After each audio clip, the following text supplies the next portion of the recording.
नमस्कार दोस्तों, स्वागत है आपका मेरे इस यूट्यूब चैनल में। जैसा कि आप जानते हैं कि इस सीरीज़ में हम सॉल्व कर रहे हैं लेटेस्ट सी बुक की प्रॉब्लम्स, और आज की वीडियो में हम सॉल्व करने जा रहे हैं लेटेस्ट सी बुक की चैप्टर 8 की प्रॉब्लम्स। दोस्तों, आगे बढ़ने से पहले मैं आपसे एक रिक्वेस्ट करना चाहूँगा। अगर आपको मेरी वीडियोस अच्छी लगती हैं तो प्लीज़ मेरे चैनल को सब्सक्राइब करें और इन वीडियोस को प्लीज़ लाइक करें। जब आप मेरी वीडियोस को लाइक करते हैं तो मुझे और बेहतर वीडियोस बनाने के लिए प्रेरणा मिलती है। चलिए शुरू करते हैं आज की प्रॉब्लम्स। तो चैप्टर 8 का पहला सेक्शन है what will be the output of the following programs. तो इस सेक्शन में हमें कुछ कोड्स दिए हुए हैं और हमें उनका आउटपुट प्रिडिक्ट करना है। तो पहला कोड हमारा ये है। मैंने आप लोगों की सुविधा के लिए इन कोड्स को पहले ही लिख दिया है। तो ये है हमारा पहला कोड।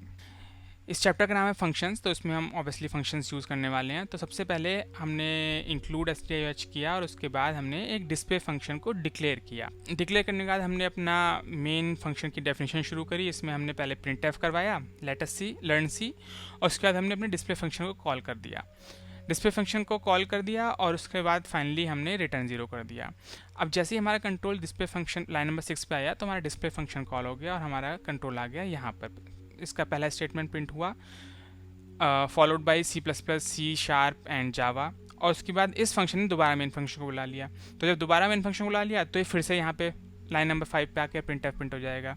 फिर लाइन नंबर 5 पे printf प्रिंट होगा और लाइन नंबर 6 दोबारा कॉल हो जाएगी।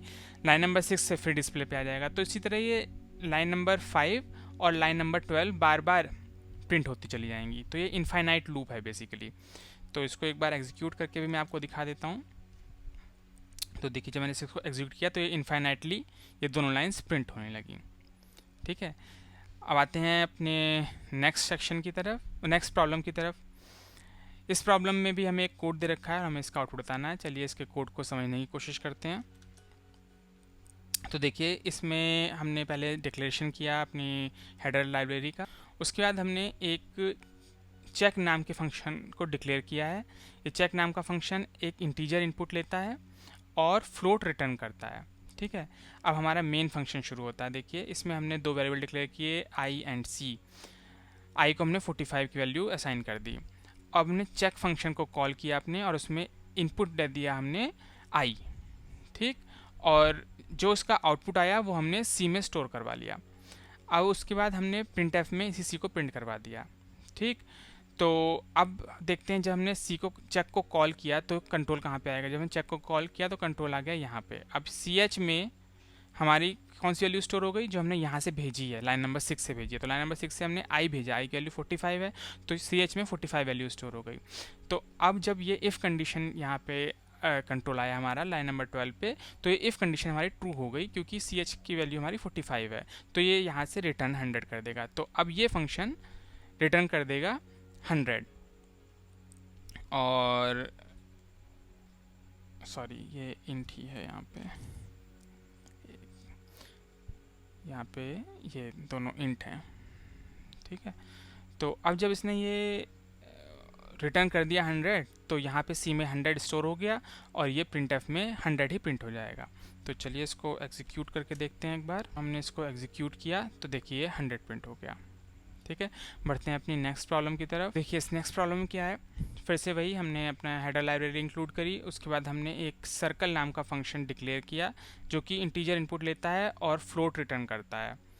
उसके बाद हम मेन अपने फंक्शन में आ गए। यहाँ पे हमने एक वेरिएबल डिक्लेयर किया एरिया जो कि फ्लोट टाइप का है, एक वेरिएबल डिक्लेयर किया रेडियस जो कि इन टाइप का है, उसमें 1 स्टोर करवा दिया। उसके बाद हमने एक सर्कल वाले फंक्शन को बुलाया, उसमें रेडियस की वैल्यू इनपुट दी और जो आउटपुट हमारा आया सर्कल से वो हमने एरिया नाम के वेरिएबल में स्टोर करवा लिया।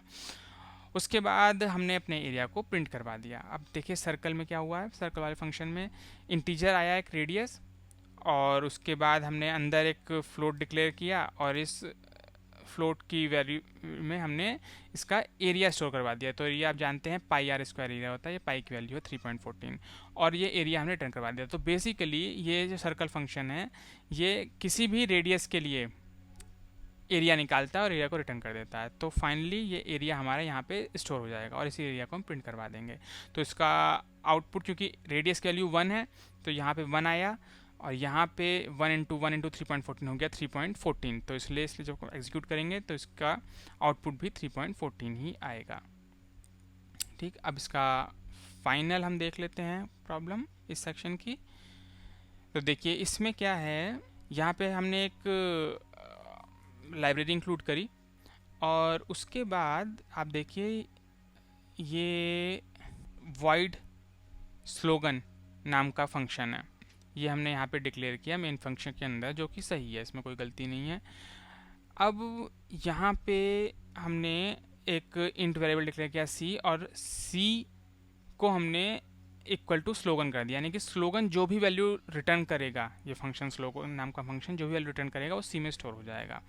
अब प्रॉब्लम देखिए यहीं पर है, हमने डिक्लेयर किया है कि स्लोगन वॉइड रिटर्न करता है। वॉइड मतलब कि स्लोगन कुछ भी रिटर्न नहीं करता, बट यहाँ पे हम ये कह रहे हैं कि स्लोगन जो है कुछ रिटर्न करेगा और वो जो है हम सी में स्टोर करवा रहे हैं। तो यही इशू है, यही इसमें एरर है, कंपाइलेशन एरर, कि जब स्लोगन वॉइड है तो it is expected to return nothing, but in this line we are expecting it to return something.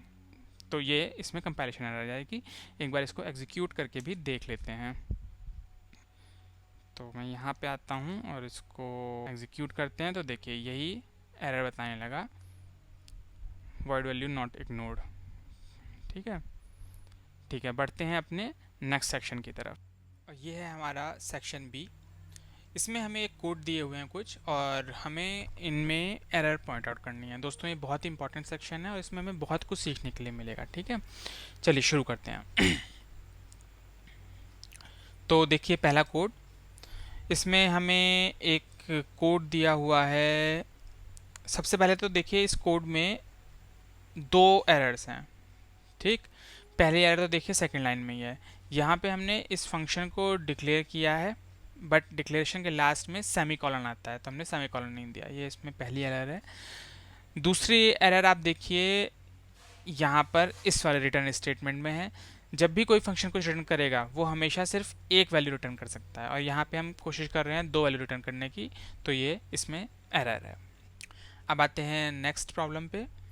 इसमें एक void फंक्शन है मैसेज, उसको हमने डिक्लेयर किया है, और यहाँ पे हमने एक इंटीजर वेरिएबल डिक्लेयर किया a, और इस वेरिएबल में हमने जो भी मैसेज से रिटर्न होगा उसको स्टोर करवा दिया, लेकिन मैसेज का रिटर्न क्या होगा, void।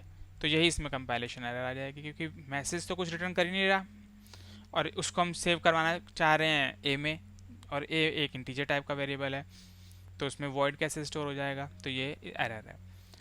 उसके बाद आता है तीसरा प्रॉब्लम सी। इसमें क्या है कि हाँ देखिए, इसमें हम ये प्रिंटेड फंक्शन को कॉल कर रहे हैं। यहाँ पे इस फंक्शन की डेफिनेशन है, लेकिन इस फंक्शन का डेक्लेरेशन कहाँ है, डेक्लेरेशन तो है ही नहीं, तो इसका मेन से पहले डेक्लेरेशन होना चाहिए था। ठीक, ये इसमें एरर है। दूसरी एरर ये भी आप देख सकते हैं कि इसमें ए और सी एच को यहाँ पे इन्होंने इनका टाइप डिक्लेयर ही नहीं किया है कि इंटीजर टाइप के हैं, कैरेक्टर टाइप के हैं या फ्लोट टाइप का है, क्या है ये, तो ये भी इसमें एरर है। उसके बाद आता है सेक्शन डी। सेक्शन डी में देखिए यहाँ पे एक void टाइप का फंक्शन है मैसेज नाम का, वो हमने डिक्लेयर किया, मैसेज को हमने दो बार कॉल कर दिया, और ये आता है मैसेज की डेफिनेशन। पर मैसेज की डेफिनेशन में यहाँ पे इन्होंने सेमीकोलन लगा दिया, जो कि गलत है। जो सेमीकोलन है वो डिक्लेरेशन में लगता है, डेफिनेशन में नहीं लगता। ठीक, तो ये एरर है। प्रॉब्लम ई में आते हैं। यहाँ पे एक मेन फंक्शन है, और मेन फंक्शन के अंदर ही इन्होंने दूसरा फंक्शन को डिफाइन कर दिया, जो कि गलत है। हम एक फंक्शन के अंदर दूसरे फंक्शन को डिक्लेयर कर सकते हैं, लेकिन डिफाइन नहीं कर सकते। इन्होंने तो पूरा पूरा फंक्शन ही मेन के अंदर डिफाइन कर दिया, जो कि गलत है। This is the error. और फिर आते हैं प्रॉब्लम एफ में। प्रॉब्लम एफ में क्या है, आप देखिए हमने एक void टाइप का फंक्शन डिक्लेयर किया मैसेज, उसको यहाँ पे हमने डिफाइन भी किया है, पर मेन फंक्शन में हमने क्या किया, मैसेज के अंदर कॉल किया मैसेज को ही। ठीक, अब इस वाले जो मैसेज फंक्शन है ये कॉल हो जाएगा, और ये हमें रिटर्न क्या करेगा, void। बट जो ये वाला मैसेज फंक्शन है उसमें void इनपुट आएगा, बट आप देख सकते हैं कि इसके डिक्लेरेशन में तो हमने कहीं कहा नहीं कि ये कोई इनपुट लेता है, तो यही इसमें एरर है। डिक्लेरेशन में हमने कहा कि ये फंक्शन कोई भी इनपुट नहीं लेता, लेकिन यहाँ पे हमने एक जो है इसको इनपुट दे दिया, तो ये जो है एरर देगा। चलिए दोस्तों, बढ़ते हैं नेक्स्ट सेक्शन की तरफ। यह है सेक्शन सी, और इसमें हमें कुछ क्वेश्चंस दिए हुए हैं, उनका हमें आंसर करना है as usual.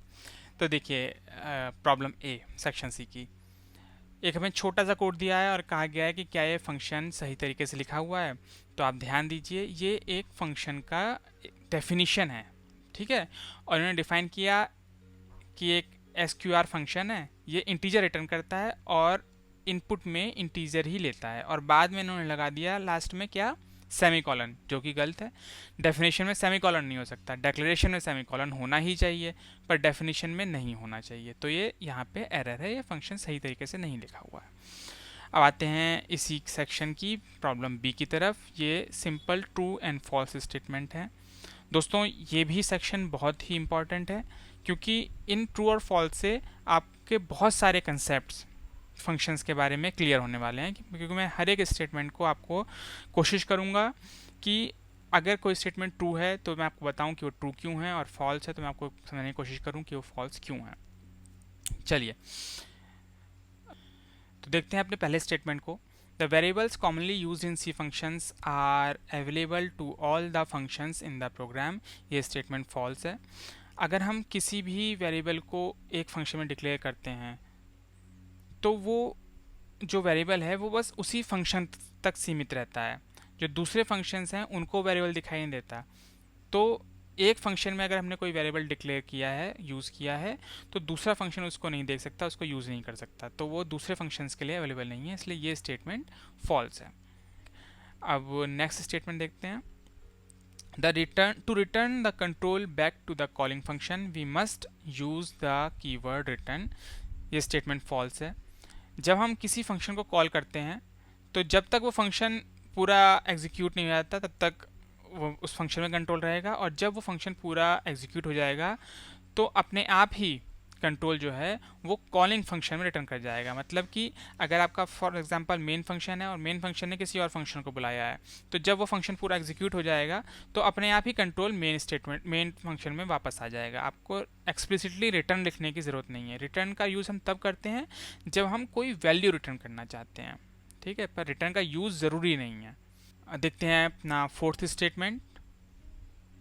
Every called function must contain a return statement. ये स्टेटमेंट फॉल्स है। ऐसा ज़रूरी नहीं है कि हर फंक्शन में रिटर्न स्टेटमेंट होना चाहिए। इसका एग्जांपल आप देख सकते हैं, कोई भी वॉइड फंक्शन है तो वो कुछ भी रिटर्न नहीं करता, तो इसलिए उसमें रिटर्न की स्टेटमेंट की जरूरत ही नहीं है। रिटर्न स्टेटमेंट हमें तभी चाहिए जब हम कुछ वैल्यू रिटर्न करना चाहते हैं, ठीक। फिफ्थ स्टेटमेंट है अ फंक्शन में contain more than one return statement. बिल्कुल सही है, हम एक फंक्शन में more than one return statement हो सकते हैं, और जो भी रिटर्न स्टेटमेंट पहले एग्जीक्यूट होगा उसी से हमारा कंट्रोल जो है रिटर्न कर जाएगा। स्टेटमेंट 6 है every return statement in a function में return a different value. Perfectly allowed है। हर एक return statement different value return कर सकता है। जो भी रिटर्न स्टेटमेंट एग्जीक्यूट होगा वही वैल्यू रिटर्न हो जाएगी उस फंक्शन से। सेवंथ स्टेटमेंट है a function can still be useful even you don't pass any arguments to it and function doesn't return any value back। ये भी स्टेटमेंट बिल्कुल सही है, क्योंकि आप देखिए, मैं आपको एक एग्जांपल देना चाहूँगा।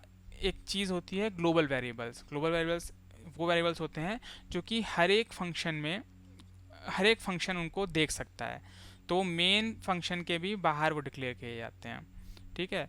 तो सपोज एक हमने ग्लोबल वेरिएबल डिक्लेयर किया है और मेन फंक्शन ने किसी और फंक्शन को बुलाया और उस फंक्शन ने उस वेरिएबल को मॉडिफाई कर दिया।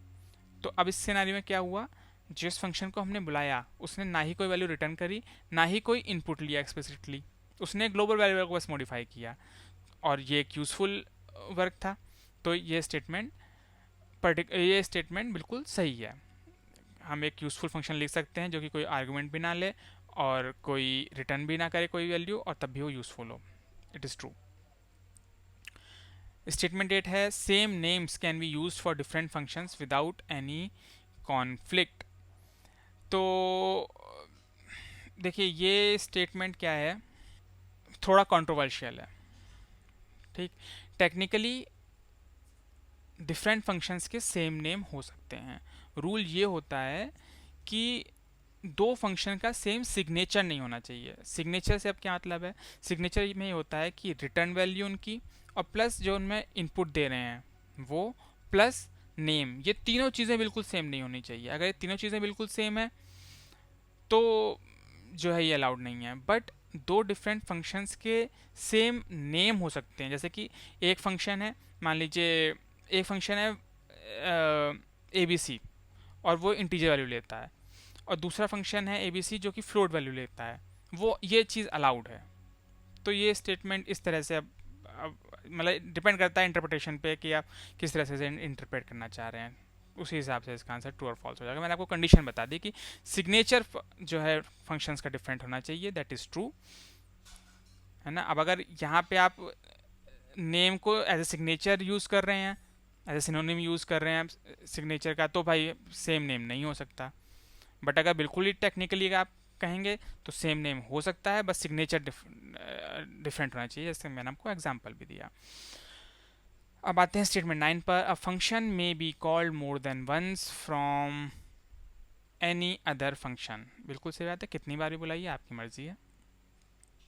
Statement 10, it is necessary for a function to return some value, it is false. ज़रूरी थोड़ी है कि कोई वैल्यू रिटर्न ही करे, वॉइड फंक्शन है, कुछ भी रिटर्न नहीं करता वो, ठीक है।